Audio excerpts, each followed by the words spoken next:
રાધનપુરમાં આવેલ ડૉક્ટર સંજય અખાણીની નવજીવન ક્લિનિકનો medical waste જાહેરમાં ફેંકતા ભારે અફડાતફડી મચી જવા પામી હતી. રોડ ઉપરથી કચરામાંથી ઇન્જેક્શન, વપરાયેલી દવાઓ, વાયગ્રા અને એક્સપાયર્ડ દવાનો જથ્થો મળી આવતા ભારે અફડાતફડી મચી જવા પામી છે. તાત્કાલિક અસરથી ડૉક્ટર અખાણી સામે પગલાં લેવાની માંગ ઉઠવા પામી છે.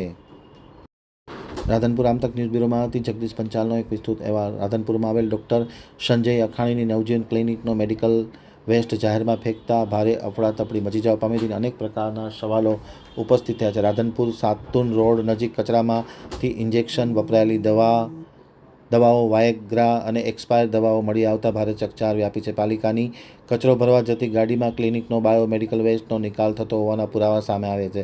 જાહેરમાં મેડિકલ વેસ્ટ ફેંકી આરોગ્ય જોખમમાં મૂકનાર ડૉક્ટર સામે કાયદાકીય કાર્યવાહી કરવાની માંગ ઉઠવા પામી છે. હેલ્થ વિભાગ અને રાધનપુર પાલિકાની બેદરકારી સામે પણ સવાલો ઉઠવા પામ્યા છે. બાયોમેડિકલ વેસ્ટ જાહેરમાં નાખવો એ ગંભીર પ્રકારનો ગુનો છે, ત્યારે આ મેડિકલ વેસ્ટ ડૉક્ટર સંજય અખાણીની નવજીવન ક્લિનિક હોસ્પિટલમાંથી કેવી રીતના આવ્યો, શું થયું તે પણ એક તપાસનો વિષય બન્યો છે.